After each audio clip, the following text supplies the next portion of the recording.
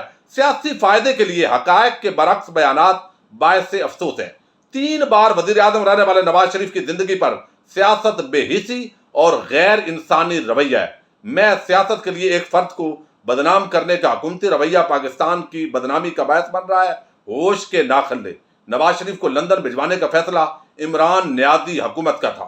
نواز شریف کا علاج پاکستان میں نہیں ہو سکتا، یہ فیصلہ بھی حکومت کے سرکاری بورڈ کا تھا. ڈاکٹرز کے مشورے کے مطابق نواز شریف کے علاج اور لندن میں قیام کا فیصلہ ہوگا. ڈاکٹر جب اجازت دیں گے تو نواز شریف پاکستان واپس آئیں گے. قانونی تقاضوں کو مد نظر رکھتے ہوئے اپیل دائر کر دی گئی ہے. اپیل پر فیصلہ ہونے تک محمد نواز شریف قانونی طور پر لندن میں قیام کر سکتے ہیں. اب یہ بندے آپ دیکھ لیں، اندازہ کریں اس ملک کے نظام کا کہ یعنی جو بندہ چوری کر کے گیا، جن کے جھوٹ پکڑے گئے، جس کی بیماری جو ہے وہ جعلی ثابت ہو گئی، اور بچہ کوئی بھی کامن سینس والا آدمی وہ سمجھ سکتا ہے کہ یہ پورا خاندان یہ فراڈ کر رہا ہے، جھوٹ بول رہا ہے. اب وہ یہ کہہ رہے ہیں کہ ہمارا بندہ 3 مرتبہ وزیر اعظم رہا ہے، اس کی صحت پر آپ سیاست کر رہے ہیں. یہ بات آپ نہ کریں، اس سے ملکی وقار مجروح ہوتا ہے. یعنی وہ بندہ جو یہاں سے برطانیہ والے کہتے ہیں یہاں سے نکل جاؤ، آپ کی ویزا جو ہے اس کی مدت پوری ہو گئی ہے، اگر اس کے اندر تھوڑی سی بھی وہ بہادری کے جراثیم ہو تو وہ کہے میں 3 مرتبہ وزیر اعظم رہا ہوں. تو 3 مرتبہ کا وزیر اعظم برطانیہ کے گوڈوں گٹوں میں بیٹھ گیا ہے، منت ترلا کر رہا ہے پاؤں پڑھ کر. اس سے عزت اور وقار ملک کا جو ہے وہ بہتر ہو رہا ہے، اور دوسری طرف اس کے جھوٹ کو ایکسپوز کیا جا رہا ہے. وہ کہتے ہیں اس پر سیاست کر رہے ہیں. یہ بندہ ان کو پاگل پن کے دورے پڑتے ہیں، یا یہ عوام کو بے وقوف سمجھتے ہیں، یا یہ پتہ نہیں اب کیا کہہ سکتے ہیں. آپ خود اس پر اندازہ کر لیں. یہ اچھا، تیسری خبر پر میں بات کرتا ہوں، کیونکہ یہ جتنے بھی اس وقت اپنے حواس کھو کر ان کو سمجھ نہیں آ رہی کہ ہم نے کرنا کیا ہے.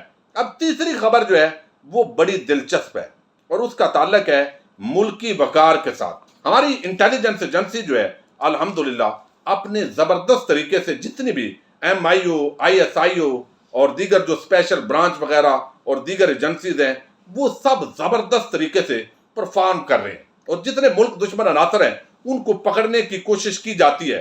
اور ہمیشہ ظاہر ہے یہ ایک بہت بڑا کھیل ہوتا ہے جس کے اندر غیر ملکی عناصر ملوث ہوتے ہیں.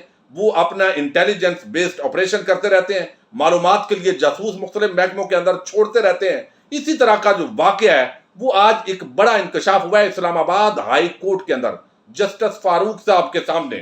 اور یہ FIA نے کچھ لوگوں کو گرفتار کیا ہے جن کی تعداد ہے 9، اور یہ گرفتاریاں پہلے عمل میں آ چکی ہیں. اور اس کے اندر جو بتایا گیا ہے اس کے اندر بتایا گیا ہے کہ یہ 9 ملزمان FIA نے گرفتار کیے ہیں. 2 ملزمان نے تو ضمانت کی درخواست بھی دی ہے. اب 10 اگست تک یہ جو کیس ہے اس کی سماعت ملتوی ہوئی ہے. ایڈیشنل اٹارنی جنرل قاسم ودود نے ایک درخواست دی ہے اسلام آباد ہائی کورٹ کے اندر. انہوں نے کہا کہ ہمارے پاس کچھ انتہائی عام معلومات ہیں، حساس معلومات ہیں، ان کیمرہ سماعت کی التجا ہے تاکہ جنرل پبلک اس کے اندر نہ ہو. اب اس کے اندر جو انکشاف ہوئے ہیں وہ میں آپ کے سامنے رکھتا ہوں، اور کس طریقے سے جنرل فیض اور ان کی ٹیم ISI اور دیگر ایجنسیز دن رات کاؤنٹر انٹیلیجنس کے ذریعے اور مختلف اپنے انٹیلیجنس بیسڈ آپریشن کرتی ہیں، اور بڑے بڑے غدار پکڑے جاتے ہیں. اور پھر آپ یہ بھی اندازہ لگائیے کہ ہمارے کس طرح کے محکموں کے اندر، مختلف شعبوں کے اندر غیر ملکی ایجنسیز وہ پینیٹریٹ کرنے کی کوشش کرتی ہیں، معلومات جو حساس معلومات ہیں ان کو چوری کرنے کی کوشش کرتی ہیں. بڑی عام ڈیٹیل ہے، میں آپ کے سامنے مختصراً رکھ رہا ہوں. اور ڈان نیوز کی یہ ایک اتھینٹک جو ہے وہ رپورٹ ہے ان کے بقول. وہ کہتے ہیں کہ عدالتی ریکارڈ کے مطابق یہ عدالت کے اندر باقاعدہ رپورٹ جمع کروائی گئی ہے، اس کا ذکر ہو رہا ہے FIA کی طرف سے. عدالتی ریکارڈ کے مطابق ملزمان وزارت دفاعی پیداوار کے حاضر سربراہ اور ریٹائرڈ عہدیدار یا دفاعی خریداری سے متعلق معاملات دیکھنے والے نجی کنٹریکٹرز ہیں جو خفیہ معلومات چوری کر کے غیر ملکی انٹیلیجنس ایجنسی کے ایجنٹ کو فراہم کرنے میں ملوث تھے. اب یہ جو لوگ ہیں آپ اندازہ کر لیں کہ دفاعی پیداوار یعنی اسلحے سے ریلیٹڈ جو معاملات ہیں، حکومت کے پاس کتنا ہے، ریاست پاکستان کی کیا کیپیبلٹی ہے، کتنی صلاحیت ہے. جن ملزمان کو اب تک گرفتار کیا گیا ان میں میں ان کے نام آپ کے سامنے رکھ رہا ہوں: Safdar Rahman, Tafzeel ur-Rahman, Muhammad Waqar, Muhammad Ashfaq, Muhammad Tahir, Mujtaba Hussain, Muhammad Ashraf, lieutenant colonel retired Irfan Haider Kiani اور احمد کیانی شامل ہیں. اب فوج کا بیک گراؤنڈ کے لوگ بھی اس کے اندر ہیں۔ عدالتی دستاویزات کے مطابق انٹیلیجنس ایجنسیوں سے معلومات ملنے کے بعد ایف آئی اے نے دفاعی خریداری کے ڈائریکٹوریٹ جنرل دفاعی جو پیداوار کے سابق ملازم کو گرفتار کیا، جو سفارتکار غیر ملکی انٹیلیجنس ایجنسی ایجنٹ سے خفیہ معلومات دستاویزات دینے کے لیے ملاقات کا منصوبہ بنا رہا تھا۔ اب اس کے ساتھ ہی بتایا گیا ہے کہ اس کے ساتھ ہی جو ہے ان لوگوں کو جو گرفتار کیا گیا ہے، ابتدائی طور پر 3 افراد تفضیل، صفدر اور اشفاق کے خلاف مقدمہ درج کیا گیا، تاہم ان کے انکشافات کے بعد دیگر ملزمان بھی گرفتار ہوئے، جن میں military contractor lieutenant colonel Irfan Kiani اور احمد کیانی بھی شامل ہیں، جو کور کارپوریشن پرائیویٹ لمیٹڈ کے مالک ہیں۔ کور گروپ جو توانائی کے شعبے میں ملٹری اور دفاعی منصوبوں میں ڈیل کرتا ہے، ان کا دعویٰ ہے کہ اس کا ایشیا، یورپ، امریکہ میں برانڈڈ اجناس، ٹیکنالوجی اور انفراسٹرکچر شعبوں کے متعدد جو کام ہیں وہ یہ سر انجام دیتے ہیں۔